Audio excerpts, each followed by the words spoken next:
you smile. Oh, it's so nice. It's a podcast. We can't. Nicole is also here. What? The McDonald's jingle? I am Groot. Oh, this is all over the place. I don't like any of this. None of this is right. Tonight, we're doing Smile. Smile. From last year. 2022 horror film. We didn't get to it. It passed our radar over, and we had other stuff going on, so we're catching up on it now. It is got an 80% on Rotten Tomatoes with 78 audience, 68% Metacritic, 6.6 on IMDb. So upper middle kind of level of horror.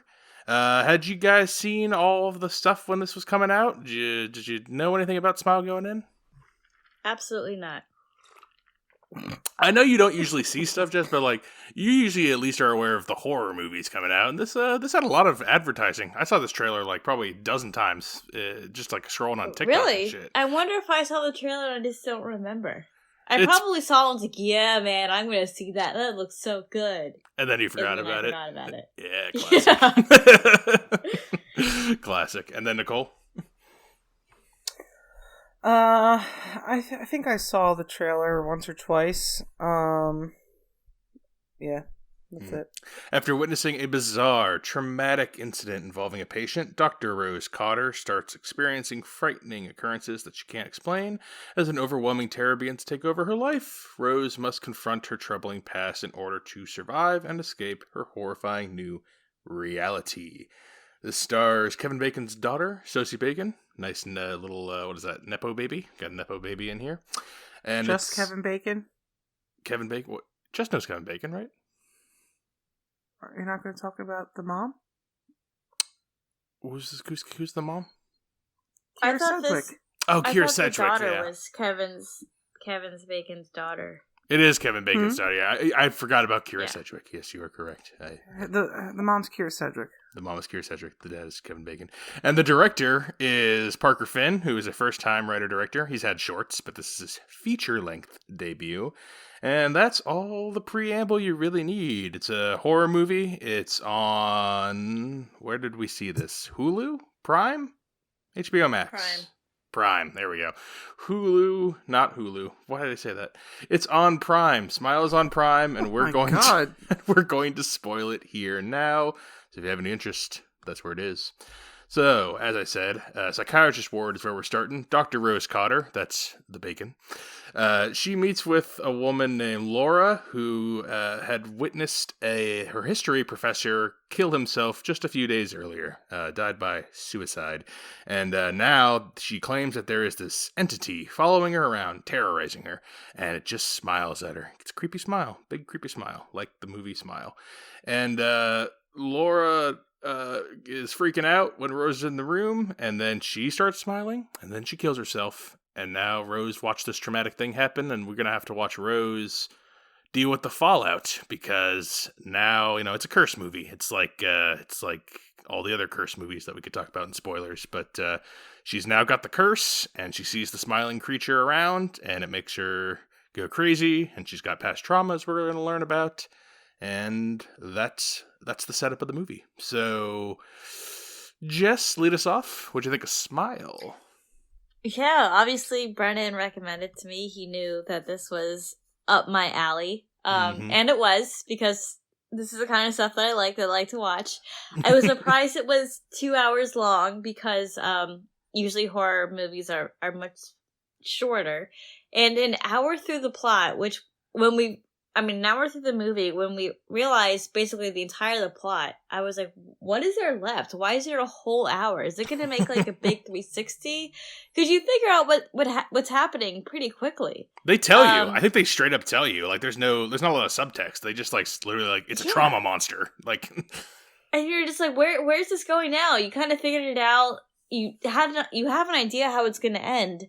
And you're just like, what are they going to do for the past hour? And then you realize you're kind of like fucking around to figure out how to stop it. And then eventually they don't. But I liked it a lot. I thought it was a good watch. Out of the horror movies I've seen recently, like Barbarian or Black Phone, this one is definitely the most unoriginal. And I feel like at the bottom, I feel like maybe movies in general, but at least horror movies are having some sort of creative twist where it's less of horror and more of a mind game, or more of like, oh my god, how did that just happen? And I feel like this one just stuck to the OG horror movies. Just, it had a rule, it had the ghost, it had the character making stupid choices, rather than just like more fun and more like, oh my god, and more pop out, which I think is captivating to the audience. I certainly like it. So it was cool to watch something just unoriginal, I guess, or back to what you think a horror movie is. But yeah, but I do think that there has been better lately, and I am surprised it got an 80. I was expecting like 60 or 70. Yeah, no, that's fair. All right, on to Nicole then. Your first impressions? Yeah, I'm reading through some of these reviews. They're just from different websites and such, but the overall premise, whatever, you know what I'm trying to say. The overall review of this is that the movie was impeccable, and I find that a little impeccable excessive. Is a strong word, yeah. A little bit excessive on the thoughts here. So I thought it was okay. I agree that there's just a lot of downtime. I feel like Rose with her friend, I think he's a firefighter or something, a cop. I don't know. I forget what he is. Yeah, that there's a lot of back and forth with them, and I'm like, oh my god, please hurry up. Like, this is taking so long in the car scene and in the house, and just get to the point. Like, if you're having this problem, you don't have to go through, oh, but I found all of these incidents. Like, why didn't you do that the first, I don't know, 5 hours you were sitting together? I that kind of stuff is like so drag along.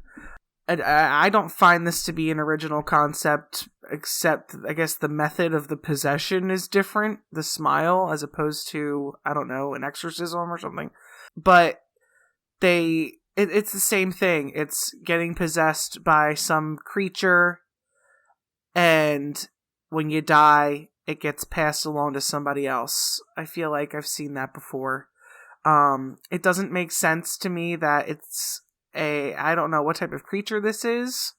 They show the mom is possessed by it, and she looks like a barbarian naked lady. So I don't really get that, because nobody else turns to any nasty creature.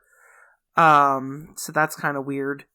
But yeah, I thought it was okay. I definitely wouldn't agree with some of these reviews that I'm reading, saying it's insane visuals, incredible sound design, haunting score, and truly compelling lore. Is this their first scary movie, like, ever? Yeah, I mean, I guess if you had never seen a horror movie before, this would be pretty good. Like, this would be solid. They also if you had never seen a movie before. There are infinite jump scares, and I cannot recall one. That's not true. There's a couple. I'm not a jump scare guy. There was definitely a few. We'll point out our the ones that stick out in my head. Or point them out. Well, you actually mentioned one of the jump scares while we were watching it, and I had already seen, when we watched this, I watched the whole thing all the way through, and then we rewatched like half of it again because you had fallen asleep the first time. So I had already seen the second half, and there were a couple jump scares in there, I think, if I'm remembering right, that might have worked for you. Okay, well, I'm interested to hear them. Well, before we get there, I'll just echo kind of both of what you're saying. It's fine. It's kind of mediocre. It's definitely not Barbarian. It's not Black Phone. It's not what other horror movies have we done recently. I mean, it's not elevated horror. It is. I kind of agree with Jess. It's kind of like this is what would come out in 2006 kind of horror movie. Yeah. I think I said it when we were watching it towards the end to Nicole. I was like, it's like It Follows, but dumber. Like, It Follows I love It Follows, which, have you guys both seen that, or anyone seen that one? I don't think so. It Follows, it's a curse movie. It's like this. And that movie, like, spoilers for It Follows, which is older and much better than this.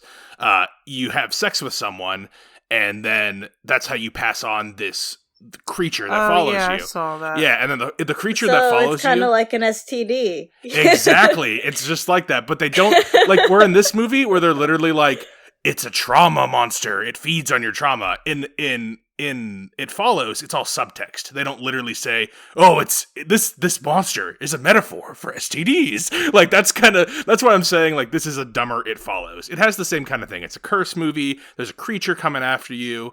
They have the obligatory jump scares and the obligatory, what a couple of like, "Oh, I don't believe the character makes dumb decisions." They have all that.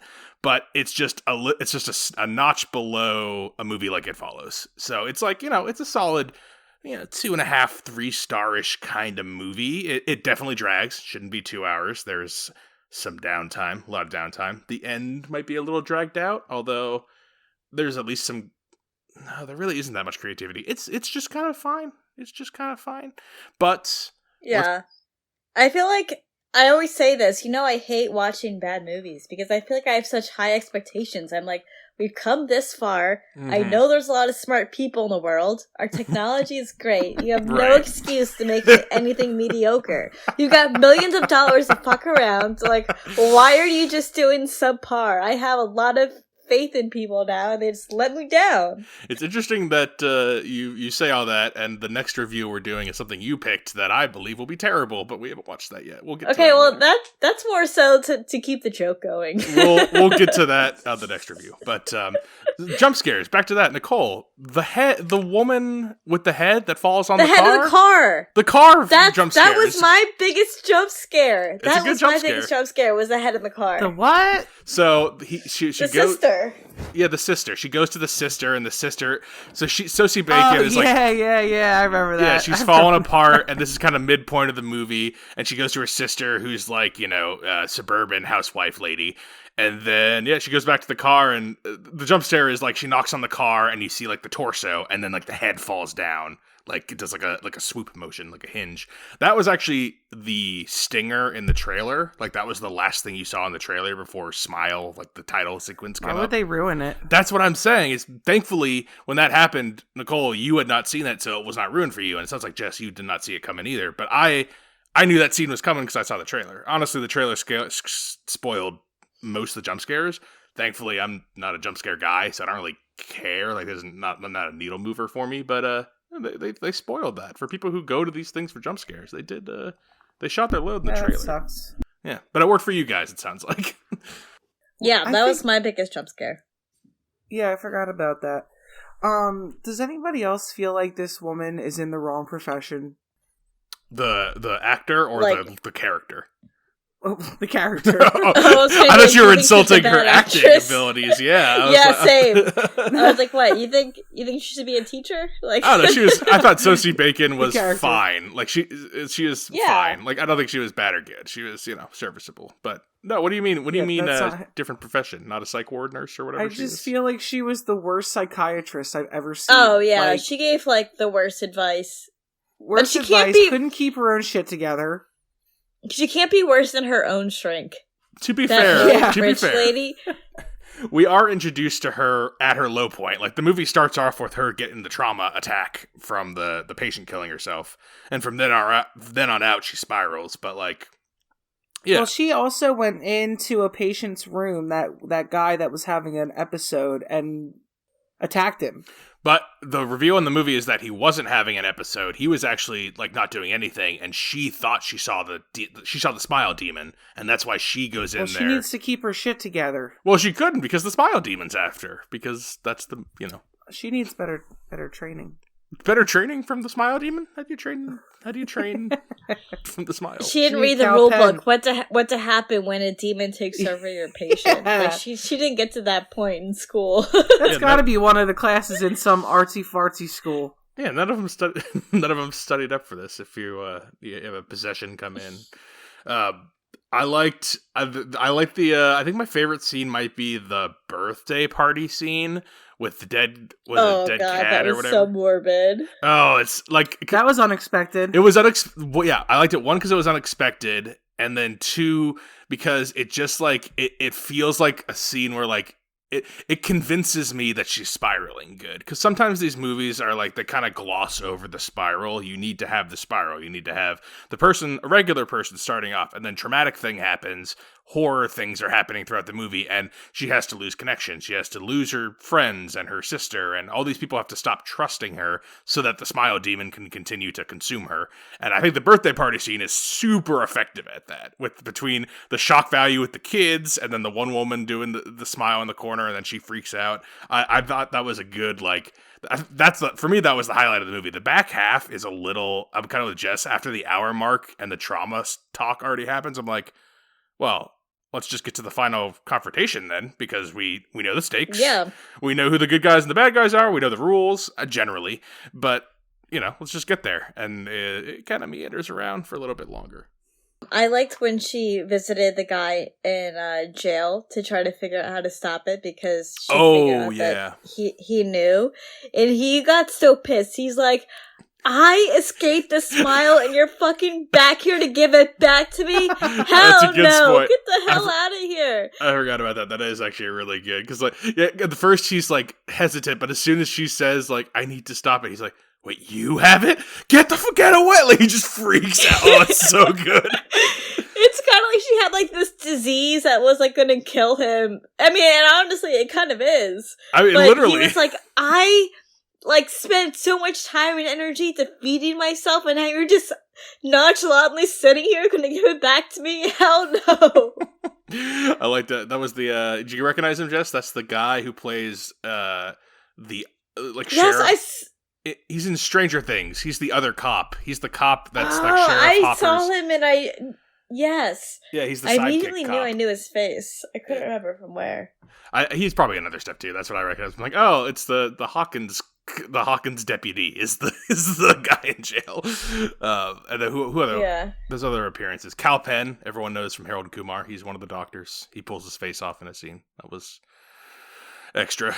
I don't know if that was necessary. Not all the scenes landed for me. That one didn't really work for me. The one where she has a dream sequence. That's in the second half where they're kind of running out of ideas. She that was another thing. Part of the rules is, so the rules of the thing is the thing passes to you, and then you kill yourself or you kill someone else in the presence of a third person. And if you kill yourself, you pass it to the person, whatever person. And then if you kill someone else in the presence of someone, then it goes to that person. And I just, logistically, if you were to kill yourself in the presence of no one, where would the smile monster go? Well, that's the continuity error of this whole thing. It's a rule problem, Well, I thought she almost considered that, thinking, I don't know if it was explicitly said, but I feel like you kind of inferred she thought about, can I just kill myself and get it over with? Because I know I'm gonna die and I won't infect anybody else. Yeah, because that guy's coming in at the end, when she knows she's gonna get infected or whatever, and she tries to tell him to go away, and then that's obviously not how the movie ends, but, if she were to successfully kill herself in the presence of nobody, or anyone in any line of this curse, it's clearly been passed down, if you kill yourself in the presence of nobody, where does the smile monster go? Does it go to someone else? Because it's a trauma monster. Does it go to, there's no trauma to pass on. I hope it just dies with you. That's what I would think, but I don't know. The movie, there were some things kind of like that where the movie didn't fully explore. Also, the literal rules of the smile monster, sometimes the smile monster possesses someone, and sometimes it's just there, as an invisible person. Because, when the first time we see the smile monster, other than the smile monster takes over the girl who kills herself, and the smile monster takes over the guy in the bed that she shakes, and then that's why she gets suspended. The smile monster takes over the woman at the party. But then when we're in the ending act, the smile monster comes in the form of her dead mother, who we haven't really talked about. She died of an overdose, but it was kind of her fault. It was kind of the main character's fault because she's a little girl and wanted her mom to die because she's a horrible drug addict and abusive. But she's not taking, the smile monster is not taking over a body at that point. It's just appearing. These are just some small hangups. Even at the beginning, that student, she even said, sometimes it's someone I know, sometimes it's just there. A lot of the times, it's my grandfather. Interesting. I think she said that. I forgot about that single line, which I guess they probably put in there to explain the inconsistencies. Just to explain the rule. I'm pretty sure she said that. If that's true, then that's I give the movie. I don't remember that part. We saw this about a week ago, but like I give the movie props if it at least took the due diligence to be. Hey, I know the rules are a little wonky, but here's a throwaway line to explain. I mean, does it have to be a human? Can she kill like a pig or something? I thought that would be cool. What if she took over like an animal, like a dog or a cat or something, and then like I don't know, mustache. Well, like what if you just looked at a regular like cat and it was just smiling at you, but like smiling at you like this thing smiles at you? Like that would be, I don't know. That's like Alice in Wonderland or something. Oh, the Cheshire Cat. it'd be a different move. So she's got trauma, and the way she's got to resolve the trauma is go back to her childhood house where the mom OD'd and confront the monster for, like we said, it's a little long, about a half hour. She really, really confronts this thing. She confronts it. Doesn't she confront it, leave, and then end up going back? I think some of it was a dream. Now I just saw this and I'm like...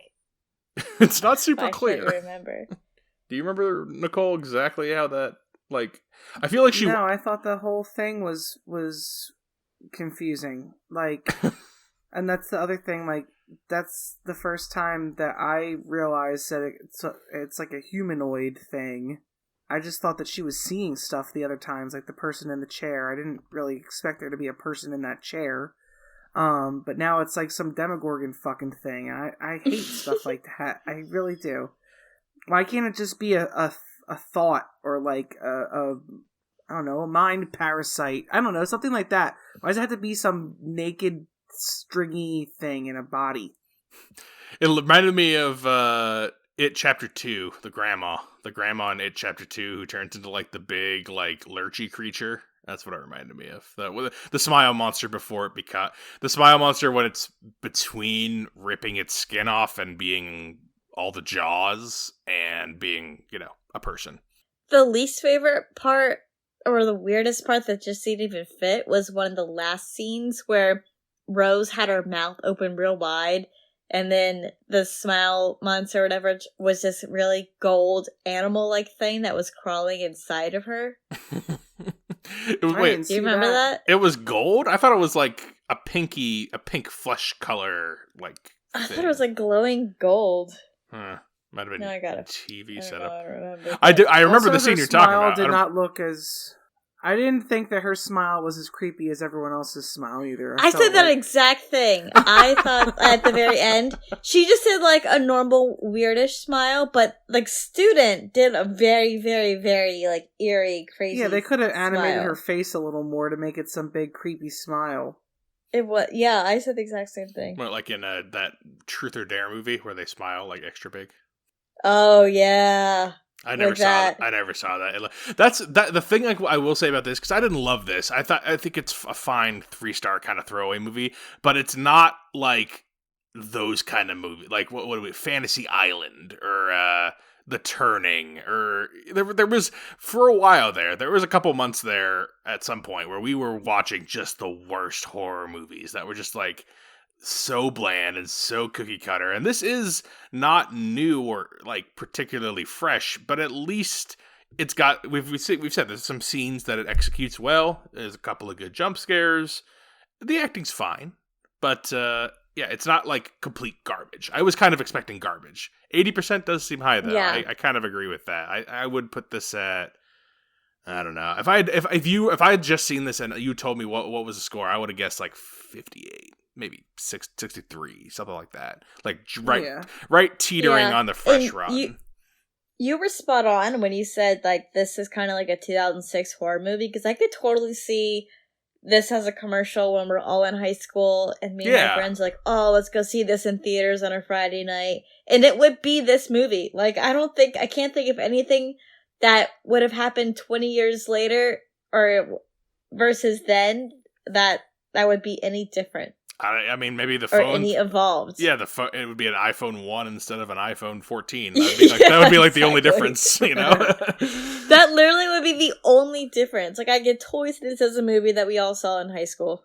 And like, you literally texted me, you were like, I need a horror movie Rex for summer. I'm like, perfect. We just watched Smile. That is literally the textbook. Like if someone asks you, like, I'm having some friends over and we want to watch like a campy, silly, but like kind of scary horror movie, I'd be like, Smile. It's perfect for that. It's you can watch it. You can watch it for a little bit, hit the jump scares, talk for 15, 20 minutes, and then by the time you're out of things to say, the next jump scare scene's coming on, and it's fine.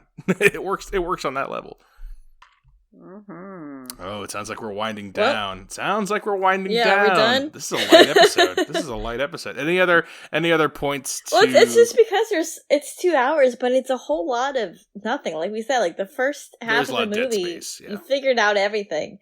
Then there's just that slight twist of she tries to figure out how to stop it, so she goes to that guy in jail and she learns more. Then she tries to stop it herself, and clearly she failed, and then it's continued, and now her ex-boyfriend, whatever his name is, has it. Is he the ex-boyfriend? Yeah. Okay. You know what's goofy? They always have to throw in some sort of extra twist to it, where it's like, we didn't need that. So, why did it need to be, you have 7 days until you expire? Like, she's like, I'm on day 4. Like, what if you don't die? I don't understand why there needs to be a timeline on it. That's so stupid. Did it have to be 7 days? I thought someone just said no one has lasted. No, it didn't have to be. He said, like, minimum is 4, and and no one lasts a week. That's what I thought. I remember it being that, like, no one has made it past a week. I don't remember it being specific. Like, so why? But why is there why? What, they didn't explain why it attacks you so quickly. Then, well, they didn't explain why, but I guess it's because the smile's just powerful enough to do it. Then I don't know. Well, I'm just thinking it's like the movie, it's the movie telling you like there's a ticking clock. There's a ticking clock. Like you cannot live with this for months or years or whatever. Like you have no time. Like is kind of the point. I would have been the first one to go try to kill somebody. I'm sorry. Well, that's what she's gonna. But it takes you a while to figure out how it actually works. Couldn't kill somebody, Nicole. You would shrivel up in a little ball and let the smile monster kill you. I don't know. I don't get why I couldn't just like kill a fish or an animal. Well, they didn't say anything about that. They didn't. What are the rules? We did not explore that. I guess you could just start trying to kill animals. What if I went to somebody who wanted to die, like someone, I don't know, perhaps on hospice or something, and I just killed them? That would be a smart move, I guess. Maybe the smile wouldn't want their body because they need someone with trauma who actively thinks about trauma, and someone on hospice is kind of like a vegetable. See, yeah, you're making your own rules. Well, see, also... yeah. But like, if you, like, again, this is part of the problem. If you let's say you kill the trauma patient, and apparently that frees you, then where does your trauma go? What if no one's in the room with you? Like, what, like, that's why that one guy was in jail, because someone saw him do it, and then that person killed themselves. But, like, what if you kill the hospice patient, and you're infected, and then the hospice person dies, and you killed someone, which is the rule to get rid of the curse. It should just be over. Right. I mean, maybe it can stop, because the guy in jail was like, I read some cases in Brazil, and maybe that strand in Brazil died down. Maybe someone ended it, but... Oh, so there's more than one. Or does it maybe pop back up if it has nowhere to go, maybe it pops back up somewhere else, like somewhere where it feels the pull or something, I don't know. Yeah. But they don't explain Now this. We're really grasping. Well, that's the thing. Like, again, like the rules are, this is why back to It Follows but Dumber. It's the same thing. It's the curse movie. It's a metaphor for something else. If in It Follows, it's STDs, and this is trauma, except in It Follows, it's clever and subtle, and it is satisfying at the end and not 2 hours long, and this is a little more dragged out, a little more traditional, little more, the rules are a little less clear, less refined, but we didn't even talk about the end, the real end. We've said she fails, but yeah, she fails. She confronts her mom in the trauma monster form, and then doesn't matter because trauma monster wins and climbs into her mouth, and she does the smile, lights herself on fire in front of Joel, and yay, now Joel has it. So there you go. If she had just done it, he shouldn't have any problem. If she had just done it 10 minutes earlier, maybe Joel would have been okay, He shouldn't have chased her. Yeah, I guess it's his fault. Well, are we recommending Smile, Nicole? I feel like after talking about this, I think all of us don't like it as much as we thought we did from the beginning. I like it about. I'm about where I was at the beginning, which is I'm still on the fence. I haven't decided because I'm going last. So, Nicole. Yeah, we kind of critiqued it too much. I liked some parts. I will say, I'm certainly not going to give it the same impeccable rating as that one person did. I think that they are a very sheltered human being. I'll say yes, because... Huh? Shout them out. Put them on blast. Alright. We want people to like us. Not this one. This person is never going to listen to this. Yeah. Yes. Alright, hold on a second. Hold on. I didn't mean to do this. I thought you had it up still. Well, I do. It's alright, I'll cut it. I'll cut this dead time. We're gonna get canceled. Canceled by this one guy who's reviewing this? Maybe I won't cut this dead time. Maybe I'll just leave this in. So this freaking chump posted anonymously. Anonymously? Is it on Rotten Tomatoes? I don't think you could do that. It's not on Rotten Tomatoes. It's on Google. Oh, Google reviews. Okay, well, those aren't reliable. Those are a bunch of random... Oh, I'm sorry. Christopher John Madonna. This movie was impeccable. Christopher John Madonna? I don't think that's a real person. Oh my god, this is such a long review. He said that he feels like this is, wow, so jarring. And for a director to have it be his debut film is impressive. I will agree with that. It's pretty good for a debut movie. I will agree with that. Movies are hard to make. What a phenomenal actress Bacon is. Okay, well, let's calm down with that. They really couldn't have casted a better lead. Okay, all right. No, that's not true. Yeah, that I'm not feeling as intense about it as he is, but I will give it a recommend. Florence Pugh, that's who would be perfect in this. I'm just saying, she'd be perfect in anything. But she's in something totally new. I saw a commercial for. Yeah. Yeah, she's too big for this kind of stuff now. But Jess, recommend or no recommend for Smile? No, I think I'll still recommend it. I do think we talked it down a little, critiqued it pretty heavily, so my opinion's probably not as strong. But I still hold that if you want to watch a horror movie, this one isn't terrible. And if you want to scratch that itch of having a few jump scares, go ahead and watch this. I think I'm going to land there too. I think I originally gave this like a 2.5 when I watched it, and sitting on it a little longer, I'm like, it's if I had a random 100 horror movies, this would probably be number like 40. Like, it'd be like upper middle pack. Like it's not the ones the aforementioned some of the best horror movies we saw in the last couple of years, but it's also not garbage. It's not complete crap, which we have also reviewed on here. So somewhere in the upper middle, I guess I'll give it a soft recommend on that. And is that technically 3 recommends for Smile? It is. Looks like it. All right. Well, I guess it made us happy. No, happy. It didn't. No. 3 recommends for Smile, and that means coming up we have some 2023 movies on the schedule. We'll talk about those at a later date. I'm sure there will be things to be said. But if you have things to recommend to us, we are always taking suggestions. If we have an opening in the schedule, Films with the Women in My Life on Facebook. Reach out to me on Instagram. I'm Brennan_podhost. And you can email the show, filmswiththewomen@gmail.com. All right. Thank you guys for being on for Smile. Thank you. Till next time, this is Brennan signing off, saying thanks for listening and enjoy your movies. Thanks for listening to Films with the Women in My Life. If you enjoyed being a listener in our life, please rate and subscribe on Apple Podcasts or on your favorite podcast app. Keep up with the latest from the show on Instagram at Brennan_podhost, on Facebook at Films with the Women in My Life, and on Twitter at FilmsWomenPod. Finally, you can email the show with questions and suggestions at filmswiththewomen@gmail.com. Original music for the show was created by Ian Burke and Chris Iwanek. Original artwork created by Nicole D'Alessio. This show is produced by Brennan Snyder. Thank you again for listening and enjoy your movies.